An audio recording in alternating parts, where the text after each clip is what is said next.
Bismillah. Assalamualaikum warahmatullahi wabarakatuh. Alhamdulillah. Allahumma sholli ala Muhammad wa ala ali Muhammad. Saudara dan saudariku rahimakumullah.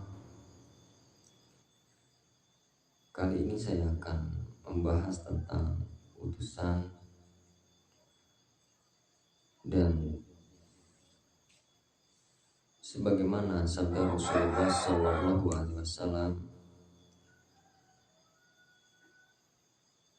bahwasanya aku sampaikan kabar gembira kepada kalian berupa Al-Mahdi. Dia diutus bagi umatku di tengah-tengah perselisihan di antara manusia dan banyak gempa, maka dia memenuhi bumi dengan kelurusan dan keadilan. Sebagaimana sebelumnya bumi dipenuhi dengan kezaliman dan kedurhakaan.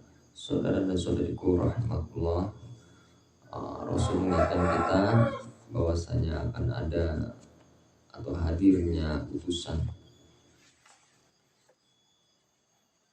dan kita juga harus waspada bahwasanya tentunya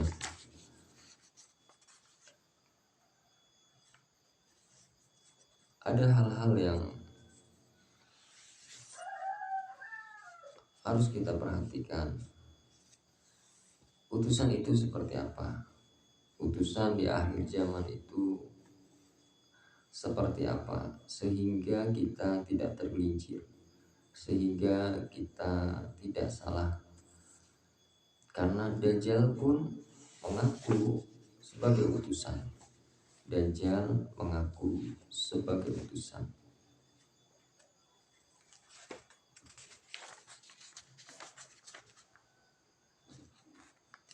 Sehingga tentunya kita harus bisa memahami utusan akhir zaman itu seperti apa.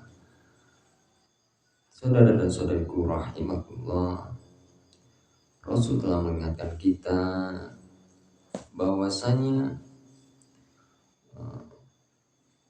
dan sungguh demi Allah, hari kiamat tidak akan terjadi sampai munculnya 30 tukang dusta. Yang paling akhir dari mereka itu si buta sebelah, Dajjal. Terhapus mata kirinya, munculnya tukang dusta yang terakhir ini tidak akan terjadi sampai kalian melihat perkara-perkara yang memuncak keadaannya pada diri kalian, dan kalian saling bertanya di antara kalian, apakah Nabi kalian telah menceritakan kepada kalian sebagian darinya? Dan sampai gunung-gunung bergeser dari letaknya atau posisinya.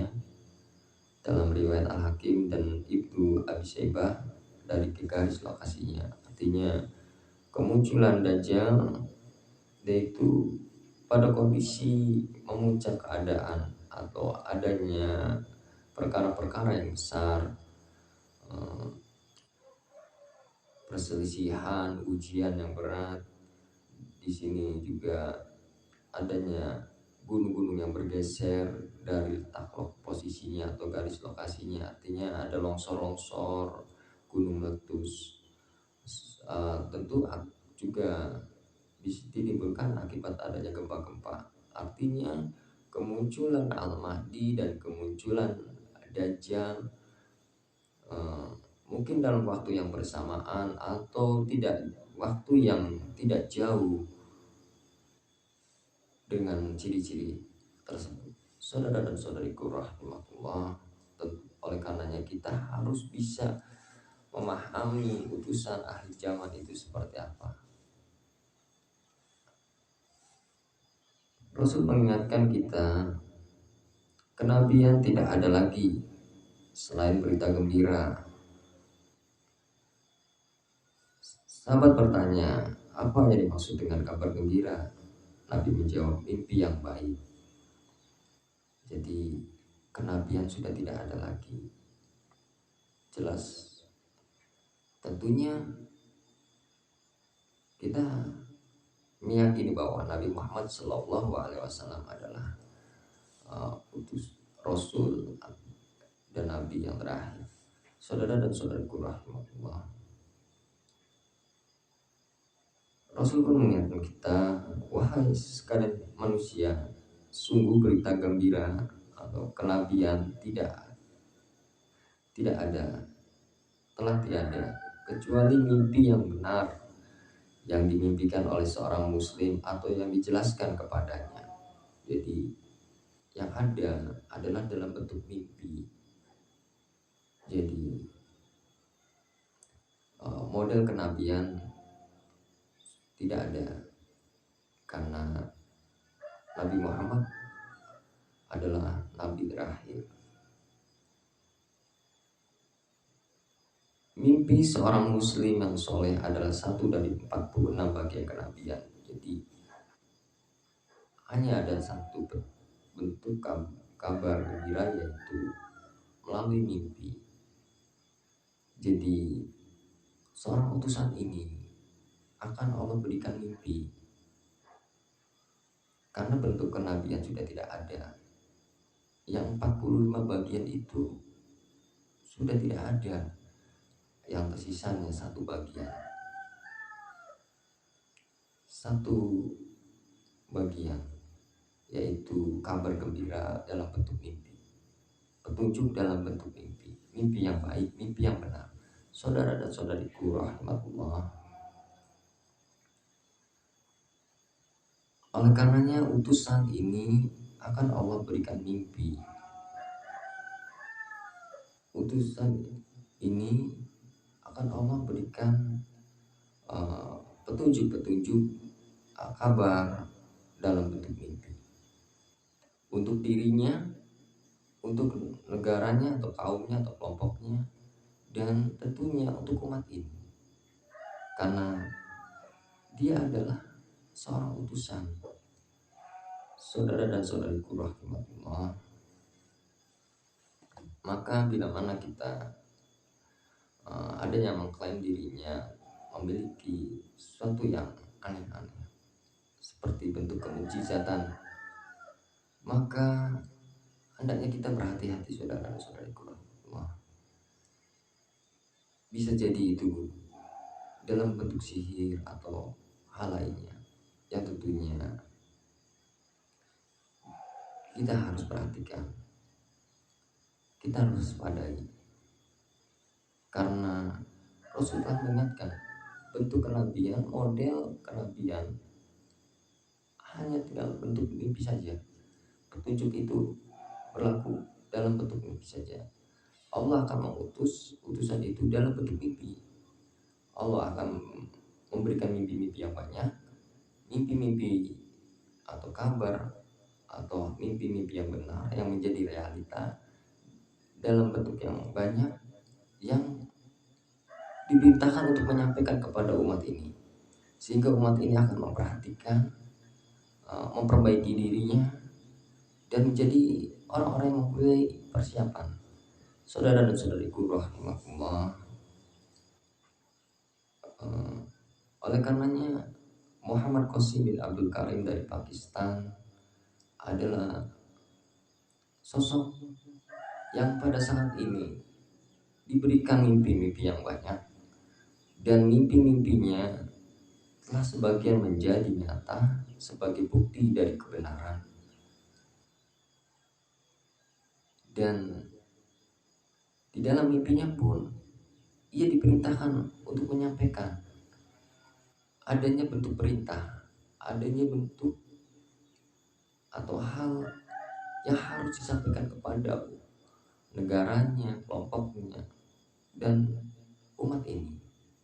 Saudara dan saudariku rahimahullah, kita juga harus meyakini bahwasanya setelah Rasulullah SAW tidak ada lagi kenabian, tidak ada lagi kerasulan. Artinya tidak ada lagi ajaran baru. Semua sudah sempurna. Oleh karenanya utusan ini tidak akan membawa ajaran baru, tetapi memperbaiki keadaan, memperbarui keadaan yang tadinya hal-hal yang terlupa oleh umat ini diingatkan kembali. Hal-hal yang dianggap sepele oleh umat ini diingatkan kembali untuk diperhatikan. Terutama sebagai contoh adalah bentuk kesyirikan, di mana bentuk-bentuk kesyirikan ini atau hal kesyirikan adalah hal yang sangat dibenci Allah. Allah tidak menyukai. Kesyirikan adalah dosa yang besar dan bisa menyebabkan Allah tidak menyukai. Dan jika Allah tidak suka, maka kita tidak akan diberikan kemenangan, pertolongan. Saudara dan saudaraku rahmatullah. Oleh karenanya, utusan akhir zaman ini akan mengingatkan apa-apa saja yang kita lalaikan, kita lupakan, sehingga kembali kepada ajaran Rasulullah SAW yang sebenarnya. Maka kita bisa mencek atau menganalisa, memperhatikan mimpi-mimpi Muhammad Qasim dan penyampaian Muhammad Qasim bin Abdul Karim dari Pakistan. Dan tentunya utusan akhir zaman ini adalah manusia biasa, manusia yang sekedar menyampaikan. Kita tahu bahwa utusannya, tugasnya adalah menyampaikan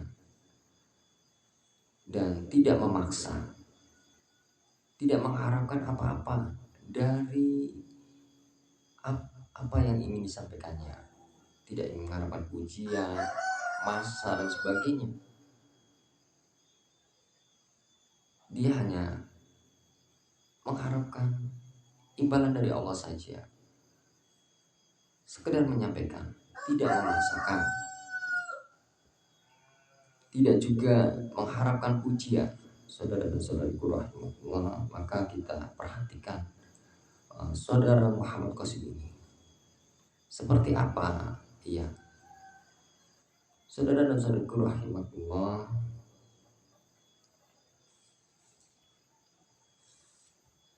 berbeda dengan Dajjal tentunya, bahwa Dajjal yang mengaku utusan tidak akan memperhatikan bentuk kesyirikan, karena Dajjal adalah pendusta, penyimpangan, dan kita akan melihat bahwa dirinya pada sosok Dajjal ini adalah kafir. Terbalik dengan sosok Al-Mahdi. Saudara dan saudariku rahmatullah, maka pendusta atau penipu akan memperlihatkan dirinya sebaik mungkin agar ia diakui, agar ia mempunyai massa, mempunyai pengikut.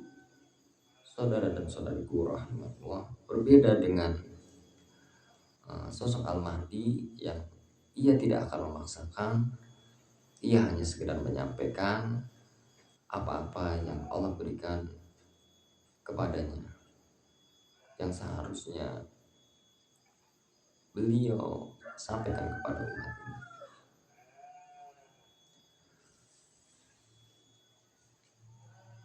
Sekiranya itu saja untuk kali ini, bahwasanya